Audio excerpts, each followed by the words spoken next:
네, 안녕하세요. 판다 주식 TV입니다. 11월 3일 수요일 밤에 준비한 영상이고요. 이번 영상은 이날 홍콩 증시 시황 보면서 주요 종목들 뉴스를 한번 체크하는 영상이 되겠습니다.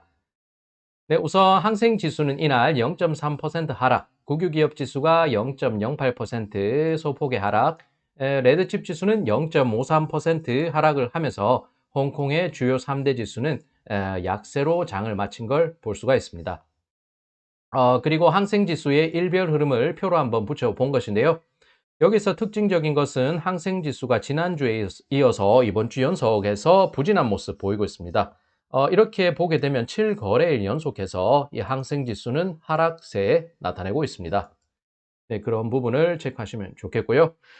그 다음에 이 11월 3일 홍콩 메인보드의 거래액 상위 종목 요약표를 붙인 것인데요. 이날 거래액 1위였던 텐센트가 1.08% 상승, 2위였던 메이투안은 2.21% 상승해서 조금 좋은 모습을 나타냈습니다. 다만 이 주요 종목들이 모두 하락하는 모습을 나타냈는데요. 알리바바가 0.62% 하락, 그 다음에 샤오미가 2.62% 하락, 콰이쇼는 4.05%의 급락 흐름 보였습니다. BYD 같은 경우도 1.61% 하락, 지리차 2.10% 하락, 이렇게 자동차 업체들도 하락을 면치 못했고요. 바이두 같은 경우는 2.35% 조금 낙폭을 확대했습니다. 그리고 감펑 리튬 역시도 2.76% 하락으로 주요 종목으로 볼 수 있는 다수 종목들이 부진을 보이면서 항생지수의 하락에 영향을 끼친 걸 볼 수가 있습니다. 이번에 이 텐센트 홀딩스의 주가를 보면 이날 1.08%로 이 4거래일 만에 반등에 성공했습니다. 그래서 이 469 홍콩 달러로 장을 마친 것이고요. 주 단위로 보게 될 것 같으면 10월 초순부터 중순까지는 조금 좋았던 모습을 보였지만 지난주 5.59% 하락, 이번 주에도 2.49% 하락으로 비록 이날 상승으로 반등에는 성공했습니다. 그렇지만 하락하는 분위기가 이어지고 있는 것에서 면치 못했다는 모습 볼 수가 있었습니다. 텐센트 관련된 소식을 보면요. 텐센트의 주요 간부가 한 얘기를 했습니다. 보험업계에서 주요 보험업계를 주도하고 있는 이 기업들이 현재 기업 웨이신, 기업 위챗을 통해서 이 디지털화, 정보화, 이제 검색 관련해서 그런 관련된 부분을 진행하고 있다. 그렇게 전했고요. 마화통이 1년 전에 이런 의견을 냈습니다. 첸전 후리엔 왕이라고 해서 전면적인 인터넷, 아무래도 최근 들어서 많이 화제가 되고 있는 메타버스 관련해서 이 마화통도 굉장히 1년 전에 관련된 언급을 했던 것으로 해석이 되고요. 텐센트가 이런 부분에서 새로운 진전을 맞게 됐다. 이렇게 소리 나오고 있습니다. 마이크로소프트, 바이두 역시도 그렇고요. 페이스북은 이제 회사명을 메타로 바꾸는 것처럼 이 메타버스 관련해서 많은 주요 업체들, 이 IT 업체들이 관심을 보이고 있는 상황. 개념적으로 정립이 사실 공통적인 인식이 나오고는 있지는 않습니다. 그렇지만 얼마 있지 않아서 이 메타버스가 대세가 될 것이면은 분명한 거 이제 부인할 수 없는 사실인 것 같습니다. 관련돼서요, 이제 텐센트 또한 다른 소식을 보게 되면은 앞으로 차후 3년 동안 이렇게 200억 위안 이상의 자금을 투자를 해서 이 산업계 전반적인 생태계를 조성하는 데 힘을 쏟을 것이다. 이렇게 밝혔습니다. 여기서 이 형광색 부분을 보게 되면요. 매년 연매출 1,000만 위안 이상을 내놓을 수 있는 이 기업 청구 이상을 이제 양성해 갈 것이다. 중국 당국에서 이렇게 공동 부양을 내놓으면서요, 공동 부유를 내놓으면서 평등한 사회에 기울어진 운동장이 아니라 그 기울어진 운동장을 조금 평평하게 만들면서 만민이 평등한 사회를 만들면서 함께 번영을 누리자 이렇게 강조하고 있습니다. 이렇다 보니까 텐센트가 이 중소기업들에게 힘을 실어줄 수 있는 그런 방향으로서 당국의 눈에 들기 위한 행보를 보이는 것으로도 한번 볼 수가 있겠고요. 텐센트는 이날 반등에 성공했습니다. 어쨌든 1%대 반등했는데요. 아무래도 마지막 뉴스가 영향을 좀 끼친 것으로도 볼 수 있겠습니다. 네, 텐센트는 자체 연구 개발한 이 반도체 칩, AI 산업을 활성화시키기 위한 그런 자체 개발한 반도체 칩을 최초로 이 시장에 공개하게 된 것입니다. 그래서 이 부분을 확인하면서 시장에서 조금 호재로 받아들인 것으로 볼 수가 있겠고요. 네, 관련돼서 다음은 메이투안인데 메이투안은 이날 2.21% 상승하면서 주가가 오르면서 277 홍콩 달러로 장을 마쳤습니다. 연이틀 상승하면서 좋은 흐름을 이어간 모습, 그래서 부진했던 흐름을 좀 딛고서 상승폭을 좀 키운 메이투안이 되겠습니다. 주 단위로 보게 되더라도요. 9월 하순, 10월 초순, 중순까지 굉장히 좋은 흐름을 보였던 메이투안. 지난주 같으면 6월 6.78% 하락했지만 이번 주 들면서 2.74% 반등하는 모습으로 다시 한번 반등에 대한 기대감을 살려준 최근까지의 주가 흐름입니다. 네, 이 메이투안 관련된 뉴스는요, 이 메이투안이 설립했다. 특별한 소매 판매 관련한 태스크포스를 이렇게 조성했다. 관련된 뉴스가 있고요. 메이투안은 중국판 배달의 민족으로 우리들은 잘 알고 있습니다.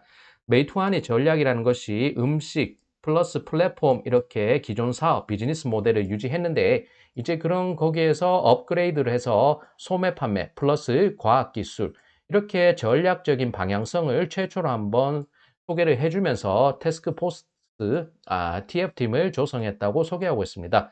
그렇게 하면서요, 새로운 일환을 마련하게 됐으며 이미 이 플랫폼 음식 배달 플랫폼 사업 자체가 현재 시장 자체가 성숙기에 돌입했다 보니까 새로운 신규 먹거리 창출을 위해서 어느 정도의 비즈니스 모델을 새롭게 개선해 보고자 하는 이 메이투안의 의지가 한번 드러나는 것으로 볼 수가 있겠습니다. 네, 그리고 알리바바 그룹 홀딩스 같은 경우는 이날 0.62% 하락한 160.6 홍콩 달러를 기록하면서 장을 마쳤습니다. 이렇게 1단위로 보더라도요, 10거래일 기준하면 3거래일이 상승했으며 7거래일 하락한 걸 보면서 주가는 조금 부진한 흐름을 나타내고 있다 해석할 수 있습니다. 10월 초순부터 중순까지 올라왔던 뚜렷한 반등세를 보였던 알리바바 그룹 홀딩스의 주가는 지난주 6.54% 하락했으며 이번 주 들어서도 1.47% 하락을 하고 있습니다. 네, 관련된 소식은요, 어느 한 의료 부문에 종사하고 있는 한 업체와 알리바바가 이 회원 서비스 관련한 계약을 체결했다는 소식이 하나 단신으로 있었고, 이것을 한번 붙여본 것입니다. JD.com, 이 징동닷컴 같은 경우는요, 이날 소폭의 상승하면서 전일 2.55% 급등했던 흐름을 이어받고 있었습니다. 그래서 316.4 홍콩 달러로 이날 장을 마친 것이고요. 주 단위 역시 10월 초순부터 중순까지는 올렸던 모습, 지난주에 4.49% 이제 반락 흐름을 보이면서 기술적 반락을 나타냈습니다.